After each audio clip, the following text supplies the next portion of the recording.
Mirë, ka nisur me diskutime dhe pjesa e dytë, na është bashkuar në panel edhe Erion Muça, pedagog, ekspert i punësimit. Përshëndetje, mirë se erdhët. Përshëndetje, mirë se ju gjeta. Kënaqësi që jeni me ne. Kënaqësia ime. Unë doja t'i rikthehemi pak tabelës që të marrim edhe një koment, le themi, të përgjithshëm mbi treguesit e evidentuar nga Organizata Ndërkombëtare e Punës. Unë nuk do t'i lexoj gjitha, por do vë në dukje, le themi, sfidat të cilat parashtrohen në raport që kanë të bëjnë me vende pune cilësore, pra duke e parë këtë raport me pagën, por edhe normën e inflacionit, që pavarësisht se mund të ketë pasur rritje page në vitet e fundit, kjo rritje nuk ka amortizuar, le themi, kostot që vinë si rrjedhoj e normës së lartë të inflacionit. Po ashtu, shkalla e informalitetit, që vjen të jetë një problem global, jo vetëm në Shqipëri, papunësia duke u fokusuar, le themi, edhe duke parë në radhët e të rinjve, që edhe në Shqipëri ka një përqindje të lartë të rinjve, të cilët nuk kanë akses në tregun e punës apo janë jashtë tregut punës, si edhe hendeku gjinor. Ajo çfarë po diskutonim në fund të pjesës së parë që lidhet me aksesin e ulët që kanë gratë në tregun e punës. Në vjetë përgjithshme, si që ndrojnë këto sfida në raport, pra të njëjtën pyetje që ja bëra edhe Kolindës, në raport me Shqipërinë. Këto janë sfida të cilat Shqipëria në të paktën 4 apo 5 vitet e fundit i ka pasur prezente.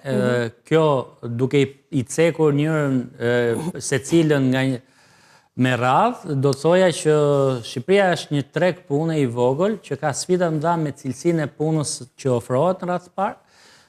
Çfarë do thotë, ne jemi klasifikuar dhe gjithnjë po konsolidohet klasifikimi si një vend që është burimi i pashtershëm forcë pune, si për tregun vendas ashtu për Europën.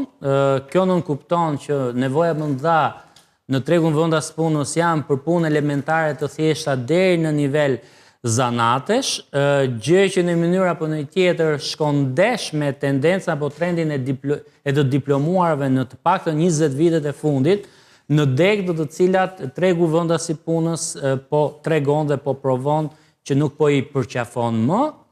Kjo bën që dhe në të gjitha shifrat dhe të dhënat e vitit fundit tregon një çekuilibër të nivelit pagave në tregus vendas të punës. Këtu merr më shumë një punëtor i thjesht apo zanatçi se sa inxhinier, se sa një inxhinier apo profesionist, dhe pikërisht kjo diferencë dhe ky çekuilibër ka sjellë që shumë profesionistë me arsim të lartë, njerëz të spikatur dhe me përvoja të larta profesionale, janë larguar jashtë vendit për një mundësi më të mirë dhe treguesit e fundit statistikor tregojnë që numri më i lartë i atyre që janë larguar 2 vitet e fundit është pikërisht i atyre që janë me arsim të lartë. Kjo sepse përballen me vështirësi reale për të gjetur një punë, vështirësi reale për të promovuar në punë. Kemi përballë një sipërmarrje private që i mungojnë thellësisht sistemet e brendshme të promovimit brendshëm në karrierë, sistemet e vlerësimit dhe incentivimit të rritjes pagave në mënyrë progresive, bazuar në eksperiencën dhe përvojën e gjatë punës që ka një punonjës pranë tyre, ashtu si kundër përballemi dhe me një mungesë solidariteti nga ana e sipërmarrjeve të caktuara, që fitimet e shtuara të tyre ti drejtojnë drejt rritjes pagave apo shpërblimeve apo bonuseve për punonjësit e tyre, për mos folur më pas për akoma me problematikat pavarësisht për mirësimeve të caktuara që kanë të bëjnë me respektimin e kontratës së punës në marrëdhënie me punonjësit e tyre, që është baza dhe është ABC-ja e një marrëdhënie kontraktuale të shëndetshme pune, që më pas të kalojmë tek nevoja dhe rëndësia që ka një kulturë e shëndetshme organizative së brendshme, apo emancipimi për të patur një standardizim dhe modernizim të funksionaliteteve të brendshme të punës, që në një moment caktuar një punonjës ta kthesh në partner apo aksioner të biznesit, që është një filozofi shumë moderne, por shumë larg hapësirave dhe situatës brendshme të tregut të punës. Pra ne pyesim pse largohen të rinj, ata me një formim të caktuar apo me një profesion të caktuar, ndërkohë që shohim që problemi nuk është tek ata që ikin, por tek ajo çfarë nuk kanë gjetur këtu dhe e gjejnë në vendet e punës në të cilat shkojnë, pra në shtetet ku shkojnë.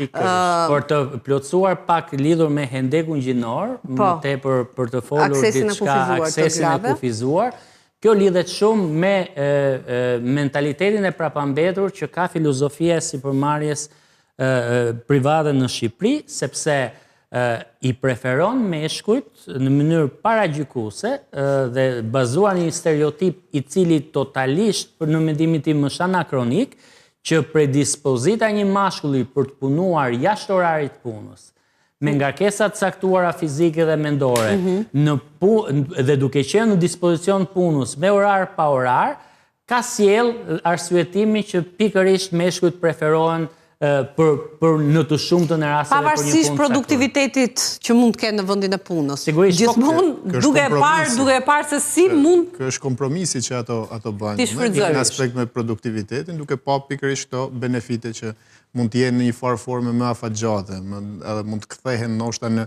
përfitim real për të kryerjen e punës brenda kompanisë ose biznesit. Shiko, kur flas për mungesë standardizimi dhe modernizimi funksionimit brendshëm bizneseve, unë kam parasysh dhe një gjë të rëndësishme, mungesën dhe deficiencën në skemat e matjes eficiencës dhe produktivitetit në punë që shumë sipërmarrje nuk i kanë fare, gjë që në një mënyrë apo në tjetër e bazojnë rezultatin punë të një punojësi mbi bazën e orëve të gjata të punës që ai punon, jo mbi bazën e produktit që ai sjell.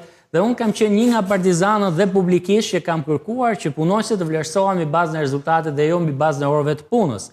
Ka shumë pozicione pune që nuk kanë që duan 8 orë një punojës në zyrë. Nëse nuk prodhon asgjë. Pikërisht, nuk ka pse punon një specialist apo punojës marketingu 8 apo 9 orë, se nuk është totalisht as produktiv, as kreativ, ai amortizohet, arrin shumë shpejt në më pak përvojë punë, burnoutin në funksion të punës që bën. Kjo është arsyeja që shumë vende të zhvilluara po shkojnë drejt punës me orar më të kufizuar, për gjysmimit orarit të punës, por edhe ditëve të punës. Pra, ditëve të punës, po shkojnë në 4 ditë. Nuk është e thënë, mjafton të lexosh gjeneratën Z. Si e kërkon dhe preferon të ketë punë. Nuk kërkon të ketë profesion, kërkon të ketë para. Dhe gjurmon, hulumton, krijon hapësira, i zbulon hapësira për të futur në treg me një talent të caktuar, me një aftësi specifike, për të gjeneruar të ardhuar në një kohë të shkurtër duke punuar me fleksibilitet në pak orë dhe sipas mundësisë. Kjo është trendi i kohës. Ndërkohë, fakti pra rritja e pagës në raport me normën e inflacionit. Si ka qenë, le të themi, ky tregues në Shqipëri? Ka qenë e mjaftueshme rritja e pagës, sepse në 2 vitet e fundit kemi pasur një rritje të pagës për administratën publike, që ka udhëhequr, le të themi, edhe rritjen e pagës për sektorin privat. Kemi arritur mesatarisht pra paga në Shqipëri sipas Instatit, është gati 830 euro. Megjithatë, mjafton dhe a ka mjaftuar kjo, le themi, për të amortizuar rritjen e inflacionit? Unë besoj që çdo tendencë rritëse e nivelit pagave sjell pasoja zinxhir, të cilat nuk duhet merren gjithnjë me detyrim për të rritur paga dhe nga sipërmarrja private bazuar në një model që ka sjell rritja në administratën publike, po duhet të nxjisë emancipimin dhe reflektimin e sipërmarrjes si kjo gjë duhet bërë edhe pa detyrim, por me dëshirë në funksion të motivimit të punojësve. Edhe për të korrigjuar veten, pra kompanitë për të korrigjuar veten, sepse kjo është një ndër ato aspekte që i ka penalizuar. Teksa flasim për vakancat edhe mungesën e lidhur me inflacionin, çdo rritje page në logjikën e sipërmarrjes private të paktën në Shqipëri, i faturohet gjithmonë personit fundor, që është klienti, është blerësi. Qytetarët janë në fund ata që penalizohen. Pse? Sepse çdo rritje e kostove të biznesit shoqërohet me rritje të çmimesh, sepse sa më shumë rritet bara fiskale, taksimi dhe rëndesat në taksat e shtetit ndaj sipërmarrjes private, aq më shumë sipërmarrje private, priret për të krijuar dhe zbuluar hapësira, mënyra, metoda se si ta amortizoj këtë efekt të kostos të shtuar dhe i shkarkon me rritjen e pakave, me abuzimin në përcaktimin e çmimeve, me manipulimet e caktuara që kanë bëjnë me çedime në cilësinë e produkteve apo shërbimeve që ofrohen, në reduktimin e kohës në cilën ta ofrojnë këtë shërbim, apo të gjejnë mënyra manovra për të futur në... Ose mund të themi që një formë apo një tjetër i përshtaten tregut nëpërmjet informalitetit. Pra, ndikon kjo rritje e detyruar, po të marrim për shembull rastin e 1 janarit, që do të rritet paga minimale. Kjo është e detyruar për të gjithë sektorin, por kjo është një kosto për biznesin, sepse në një formë ai duhet të ketë edhe një rritje graduale për ato të cilët deri para pak ditësh mund ta kishin patur pagën 50.000 lekë të reja. Pra, kjo krijon efekte zinxhir, të cilat përkthehen në kosto dhe mund të them që një pjesë e bizneseve gjen rrugë të tërthorta ose rrugë të treta duke shkuar tek informaliteti që deklarojnë një tjetër pagë në shtet, një pjesë tjetër e ja japin punonjësve nëpërmjet zarfit dhe kjo është praktikë të cilën ne duhet ta themi që funksionon sot dhe vazhdon të funksionojë në tregun shqiptar. Prandaj, mënyra se si... Kjo dikton nevojën që në momentin kur ne kërkojmë nga një sipërmarrje, pra edhe sipërmarrjat mos vendoset në shënjesë, pra në kuptimin që kemi pritshmëri që të rrisë pagat për punonjësit të... Ideja është që këtë sipërmarrja, tregu privat paktën e ka luksin që këtë ta marrë gradualisht. Dhe këtë lloj rritje, apo këtë të mos vije detyruar për shkak të rrethanave që krijon tregu. Këtë mund ta marrë si një politikë graduale për t'ia lehtësu të paktën barrën e kostove në cilat ai mund të krijojë. Shiko çfarë ndodh, sepse shteti ka para syve të vet dhe para analizave të veta performancën financiare të çdo biznesi. Se çdo gjë është online. Dhe në performancën financiare të një biznesi, shet diferenca të mëdha. Tani, dhe me sistemet e inteligjencës artificiale që do përpunojnë dhe analizojnë të dhëna, nxjerrin në pa një diferencë të madhe. Për shembull, ke shumë biznese në Shqipëri që deklarojnë 50 milion euro xhiro në vit dhe kanë 3 punonjës. Pra, çfarë do të thotë analiza të thjeshta, probabiliteti dhe statistikore, nxjerrin në pa mundësitë që ka biznesi për të justifikuar më shumë punonjës pranë organikës vet, nxjerrin në pa një pak shumë më të lartë për ata pak punonjës që kanë krahasimisht me xhiron dhe të ardhurat vjetore, gjë që në një mënyrë apo në një tjetër duhet bërë një filtr dhe një seleksionim shumë i qartë kush janë bizneset që përballojnë një rritje page dhe kush janë bizneset që duhet ja rrisin vetë pagën punonjësit, sepse duhet investojnë tek ta dhe nuk duhet ta shohin pagën e punonjësit të rritur si një kosto të rënduar shtesë në xhepat e tyre. Pra, ky filtr dhe ky seleksionim bëhet shumë kollaj dhe nga sistemet tatimore, bëhet shumë kollaj dhe nga llogaritë e biznesit, por në momentin që biznesi është transparent me punonjësin e vet dhe i thotë unë kaq është maksimumi pagës që mund t'jap. Ja ku i ke bilancet e mia reale në raport me çfarë fitoj dhe kjo është maksimumi që mund t'jap. Nëse biznesi ecën me këtë lloj ndershmërie ka shqip punonjësit, do ta ketë beznik gjatë gjithë kohës. Po kjo nuk është marrëdhënia që ne e shohim realitet, se kjo është marrëdhënia perfekte që të themi e drejtë që krijohet mes punëdhënësit dhe punëmarrësit. Po këtë ne nuk e shohim drejt.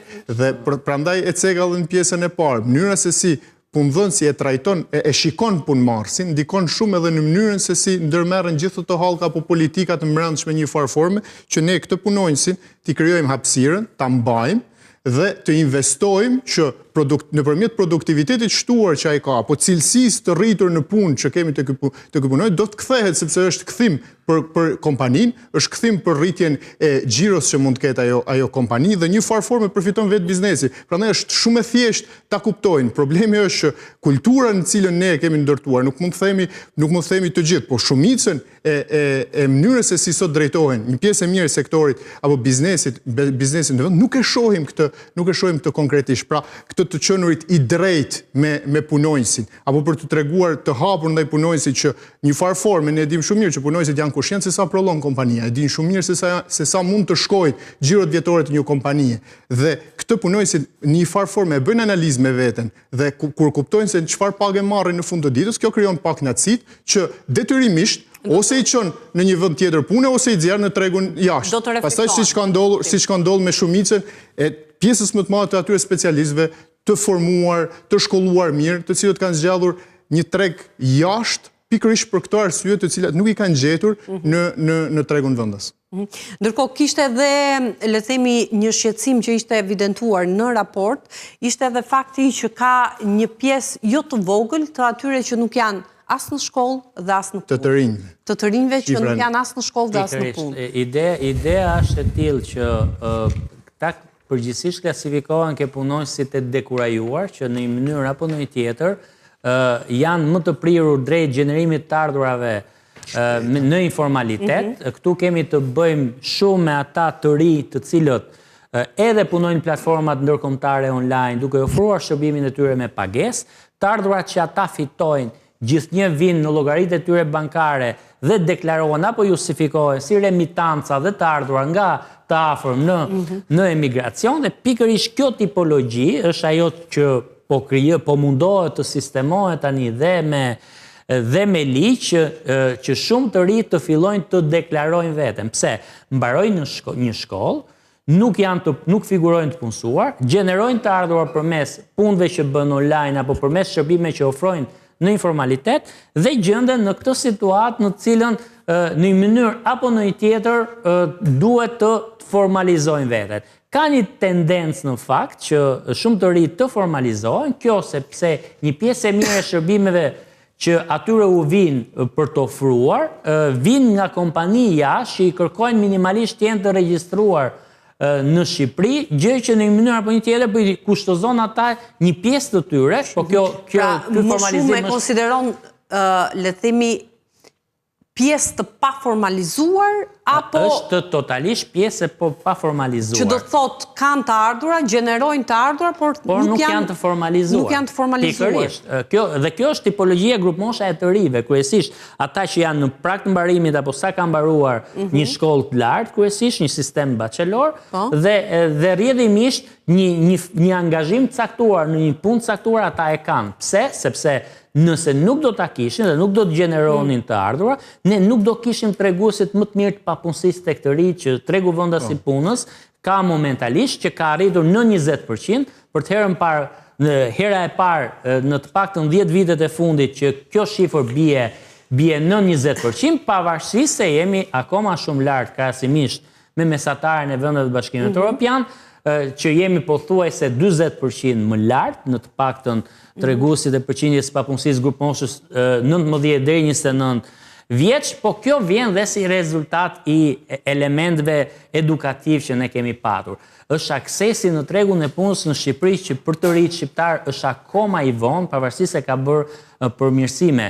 Ne kemi pasur deri para pak vitesh idenë dhe mentalitetin e familjes që një goca dhe çuni duhet të mbarojnë një shkollën e lartë, pastaj të kërkojnë punë. Dhe kjo filozofi mendoj që me çmimet dhe me kostot që janë sot kjo disfavorizohet, sepse shumica e studentëve sot punojnë paralelisht, jo vetëm për të marrë eksperiencë, sepse edhe kjo duhet analizuar edhe në këtë formë, por edhe një pjesë edhe detyrohen të punojnë që herët. Patjetër të justifikojnë. Ndoshta edhe jashtë profilit tyre, pikërisht për të justifikuar edhe kostot. Kjo ka përmirësuar, pikërisht kjo tendencë ka përmirësuar treguesit e punësimit për grupmoshën e të rive, fakti i aksesit më herë në tregun e punës, që është një tregues. Ka dhe diçka që unë mendoj që duhet analizu në këtë formë sa i takon të rive dhe kontaktit parë që ato kanë me tregun e punës. Realiteti është një pjesë e mirë e kompanive sot, pak mundohen të marrin të rinj që të investojnë tek ato dhe të prolojnë. Duan gjysmë të gatshëm. Dhe i duan pikërisht. Ose duan profile të mirë formuara. Dhe është shumë e vështirë sot për një të ri cili do të dalin. Është problemi se edhe kjo është problemi tek të rinjt apo unë them këto që biznesit që ka këto kërkesa që ka. Unë po flas për një pjesë mirë të bizneseve sot, te kërkesa që ato kanë, të cilat janë shpeshherë shumë më të larta se sa njëri i cili ka dalë nga bankat e universitetit, pra sa ka mbaruar studimet me një diplomë, pa një eksperiencë saktuar pune, e ka të vështirë të gjej veten në treg, aq më tepër pastaj me të ardhura të cilat ja tashojnë këtij lloji grupimi, të cilat padyshim që duhet jenë më të ulta se sa ato të një eksperti i cili ka disa vite në tregun e punës, po janë shumë të ulta. Krahasimisht nuk përmbushin ndoshta nevojat, kostot me të cilat ai përballet sot në tregun e çmimeve që ka kryeqyteti, po flasim për shumicën, sepse shumica e studentëve sot janë në kryeqytet dhe me këtë lloj tregu ato përballen. Prandaj në një formë apo një tjetër, edhe politikat e vet biznesit për të afruar këtë lloj mund të themi, këtë lloj tregu të punëmarrësve, mendoj që duhet analizu dhe padyshim duhet edhe vetë tregu të përmirësohet në këtë aspekt, sepse një farë forme janë pikërisht një pjesë e tyre, janë edhe këto individ në këtë shifër të atyre që s'janë as në punë dhe as në shkollë, sepse nuk gjejnë veten në këtë lloj tregu dhe janë kapitali i gatshëm i atyre që pastaj largohen jashtë vendit. Ne kemi, lidhur me aksesin në punësim apo kërkesën për eksperiencë puna nga ana e një të riu që sapo diplomohet, nga ana e bizneseve ka mbetur si relike nga e shkuara, gjë që në një mënyrë apo një tjetër shohin përvojën dhe eksperiencën e punës si të vetmen gjë që i krijon pavarësinë në punë të një të riu. Gjë që s'është e vërtetë. Sot një ri duhet të punësohet mbi bazën e kreativitetit që ka, risisë që sjell, qasjeve inovative, përdorimit dhe një aksesi më të lartë në internet në botën digjitale. Pra për shumë arsye të tjera, sot portofoli le themi i aftësive teknike dhe përditësuese dhe updetuese me kohën është kriteri më i rëndësishëm i punësimit të rive, jo eksperjenca në punë. Janë të vetëdijshme rion kompanitë për të qasje, pra për faktin, sepse vazhdojnë edhe sot kur pra jemi përballemi me këtë treg të transformuar, le themi, vazhdojnë që kërkesën e parë të kenë përvojën. Po a di ç'do të thotë një përvojë eksperiencë e marrë në kushtet e Shqipërisë? A di ç'do të thotë? Do të thotë shkurtimisht të mësosh nga një mënyrë e gabuar gjatë gjithë kohës dhe ajo mënyrë e gabuar e të bëjë një proces si pune, të mbetet rutinë dhe të kthehet në vesë.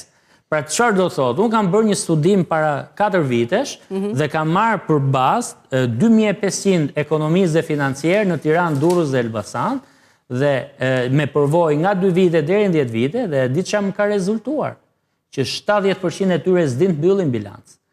Edhe pse mund të kenë 7 apo 8 vite përvojë puna, apo 10 vite përvojë puna. Gjë që në një mënyrë apo një tjetër tregon që përvoja dhe eksperienca e marrë në kushtet e një biznesi shqiptar, në mungesë të një strukturimi të mirëfillt organizativ të brendshëm, në mungesë të ndarjes detyrave dhe përgjegjësive dhe përballjes së punonjësit me sfida profesionale nga cilat mësoj dhe të përfitoj, të sjellin, të cekët në përvojën që ti merr, të pozicionojnë në një profil pune me procese totalisht mekanike, pavarësisht kohës gjatë në cilën ti punon, dhe ky tregues dhe ky dhënë në këtë profesion, por dhe në shumë profesione të tjera, tregon që përvoja e marrë në kushtet e Shqipërisë është një përvojë e cekët, nuk është një përvojë që sjell risin, nuk është një përvojë që integron inovacionin në të, me qëllim që ti të arrish që të marrësh dikë që ka një përvojë.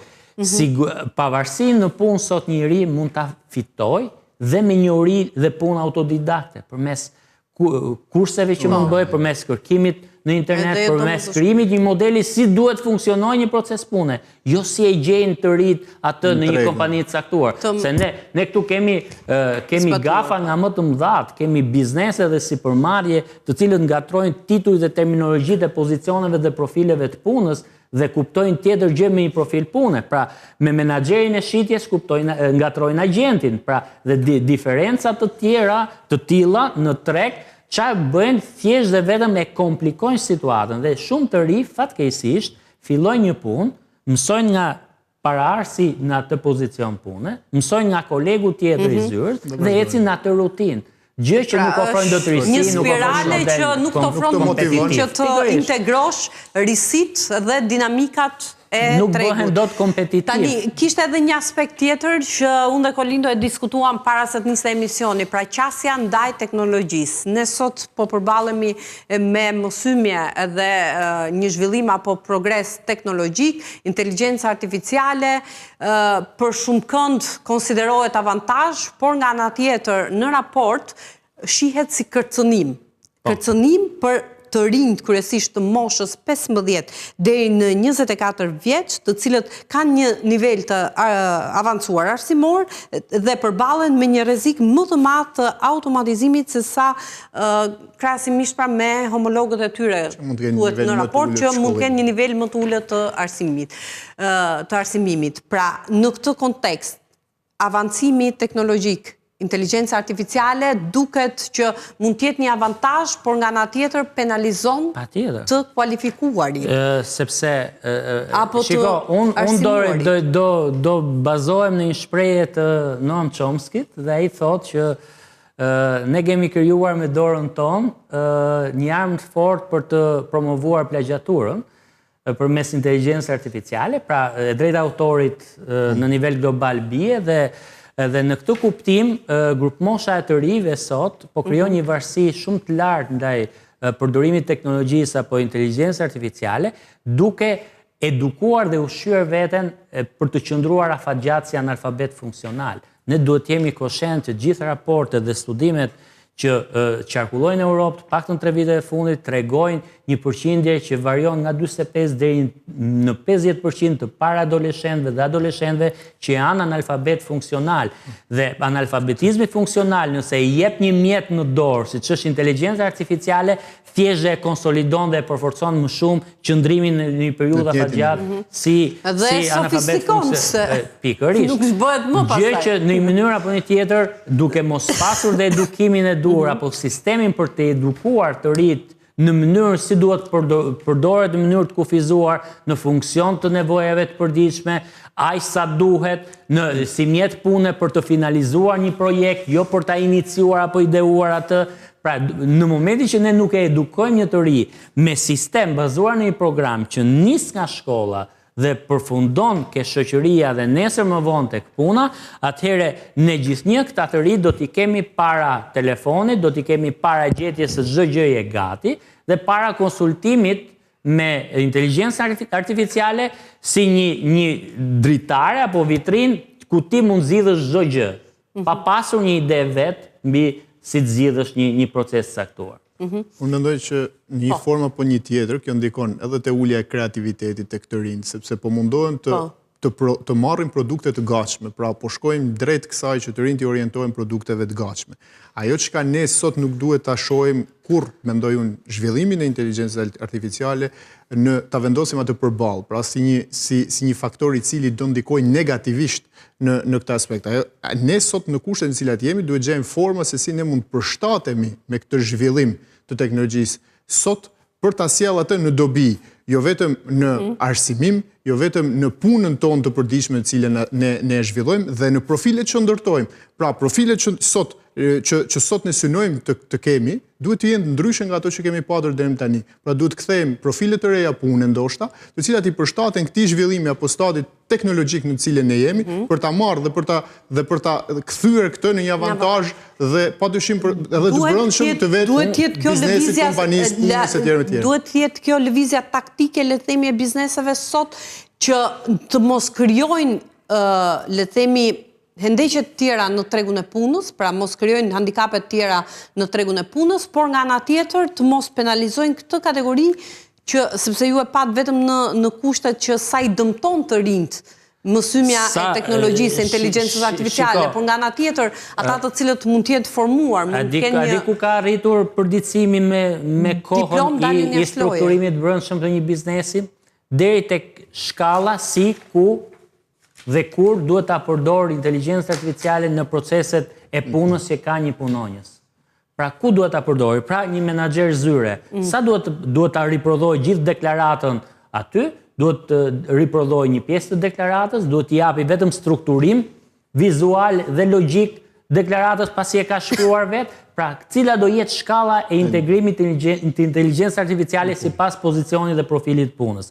Pra, duke përcaktuar shkallën si një normë fikse dhe të pandryshueshme, ti e rregullon shkallën e përdorimit për një profil pune me qëllim që ta vësh inteligjencën artificiale në shërbim nevojës që ka për qenë eficient dhe produktiv punojësi, por mos e tjetërsoj punojësin dhe ta bëj të varur totalisht nga përdorimi i inteligjencës artificiale. Unë mendoj që pikërisht modernizimi dhe standardizimi I brendshëm I bizneseve, që mund të filloj nga baza e funksionaliteteve, ndarjes detyrave përgjegjësive, përcaktimi I kritereve, mënyrave, templeteve, çdo gjëje, materialeve, çdo gjëje gati, si modele, duhet të fus dhe një normë se sa duhet jetë shkalla e përdorimit të inteligjencës artificiale në proceset e punës që ka një punonjës. Nëse kjo gjë bëhet dhe kthehet në normë dhe bëhet totalisht e përcaktuar dhe planifikuar paraprakisht, atëherë në këtë mënyrë apo në një tjetër thjesht përdoret në funksion dhe në dobi dhe nuk pengon apo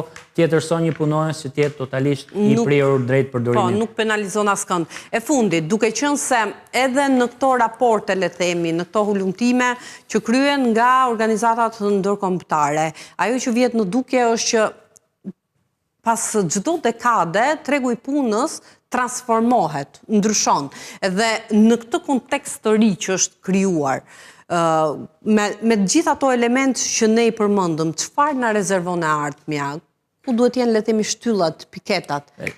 Shiko, e ardhmja na çon drejt mënyrës se si ne duhet të përshtasim çdo lloj profesioni që kemi duke integruar inteligjencën artificiale brenda saj. Pra sfida e parë se si mund të integrohet në çdo lloj profesioni. Inteligjencën në çdo profesion pa sjell. Sot po se njohë inteligjencën artificiale, duke përdorur vetëm mendjen, të parakalohesh në çdo aspekt të çdo lloj profesioni, sepse në një mënyrë apo në një tjetër, disa e përdorin më shumë, disa më pak, dhe ata që nuk e përdorin fare, thjesht konsultohen me të për t'i dhënë një nuancë në fund projektit vet apo punës vet, janë në disavantazh në raport me tregu në tërësi. Sigurisht e dyta është që nuk do kemi më nevojë për kaq të ri që zgjedhin informatikën për të vazhduar studimet e larta, sepse nxitja e sipërmarrjes, elementet kreativ të rive që për të realizuar një shpikje, një krimtari, nuk varen gjithnjë nga dega dhe profesioni që ata marrin në teknologjinë e informacionit. Se kjo gjë do ndryshojë. Tregu shqiptar për shembull është I tengopur me profesionistë në fushën e informatikës që kanë mbaruar një arsim të lartë, sepse rreth 72% e tyre bëjnë punë të cilat janë në nivelin e diplomës që kanë. Pavarësisht se janë shumë të suksesshëm, kanë prirje të jashtëzakonshme, marrin paga në start nga 1.500 apo 2.000 euro, sërish punët që bëjmë, proceset e tyre të punës janë teknike dhe kreative. Nuk janë profesionale që kërkojnë patjetër një diplom shkollës të lartë. Diplomën e shkollës të lartë ta investojnë në një fushë që ka perspektivë dhe I përgjigjet sfidave të zhvillimit të qëndrueshëm. Kush janë ato fusha që kanë perspektivë? Ne shohim një tendencë, tendenca në Shqipëri është inxhinierit, shkencat mjekësore dhe shkencat ekonomike, ata që dominojnë tendencën e përzgjedhjes maturantëve në të paktën 5 apo 6 vitet e fundit. Megjithatë, kjo tendencë le bosh disa hapësira që janë të pa mbuluara. Për shembull, më ndihmoni sot të gjej një specialist që të riparojë makinat elektrike. Pra, tendenca dhe trendi I kohës sot është drejt asaj që është e re dhe ne jemi të papërgatitur me ekspertizë për të mbuluar një nevojë në të ardhmen e afërt. Dhe pikërisht duhem parë me kujdes hapësirat dhe mundësitë që ofron tregu vendas I punës, specialist makinash elektrike. Po e them publikisht, me këtë masivizim që po krijon tregu, do shkoj kjo tendencë që gjithë do mbahisim me makina elektrike, po do kemi mekanik të riparojnë në të ardhmen e afërt. Dhe kjo është mungesë reale në treg. Pra kjo është një dhënë, një orientim përkatës. Specialistët e paneleve fotovoltaike. Por sidomos ata që do shohin se si prodhohet energjia nga era. Pse? Sepse ne shumë shpejt kemi projekte shumë ambicioze që do gjenerojmë energjinë nga fuqia e erës. Po ama specialistët e turbinave të erës mungojnë në Shqipëri. Pse? Sepse ato paktorno që ne kemi këtu... Po edhe kjo nuk duhet lënë në duart e të rinjve, pra në zgjedhje e të rinjve që mund ta kenë apo mund të mos e kenë informacionin. Kjo duhet të jetë edhe politik dhe I dikuj që ndërzuar. Në rast parë duhet të jetë edukim. Shiko çfarë ndodh. Ja, edukim nga shkolla.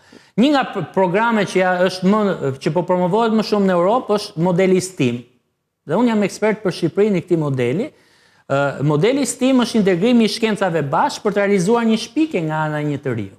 Pra ai mëson nga secila shkencë, ai sa i duhet për të realizuar një projekt, një krijimtari, një gjë inovative, me qëllim që ta patentoj dhe ta shes të drejtën e patentimit në Europë apo kudo në botë. Nëse filozofia STEAM sot integrohet me modelin ton tradicional të mësimdhënies dhe mësimdhënies në shkolla, në atë kurrikulun e famshëm me bazë kompetencat kyçe që ne kemi dhe vetëm 10% e saj implementohet në për shkolla, atëherë ne do të ishim sot, do ishim një treg që do kishim numrin më të lartë të rive shpikës në Ballkan apo në Europë. Sikur këtë gjë ta integronim si model të detyrueshëm bazë të mësimdhënësve dhe të nxënësve. Për çfarë duhet dikujt matematika, programi plot nga klasa e parë deri në vit 3 gjimnaz? Që ripërsërit, zhvillon të memorien, kujtesën për t'i mbajtur gjërat përmendesh. Jo. Nxiti të ri drejt krijimtarisë. Mësoj nga çdo shkencë aq sa i duan atyre në funksion të një projekti konkret që t'i shtysh drejt krijimtarisë dhe drejt shpikjeve. Bota këtë gjën, Elon Musk apo gjithë ta njerëzit e famshëm pikërisht këta kanë. Njerëz që eksperimentojnë në laboratore dhe krijojnë, shpikin diçka e patentojnë dhe ja shpërndajnë botës dhe na bëjnë ne gjithë varur më pas dhe besnik të shpikjeve të tyre.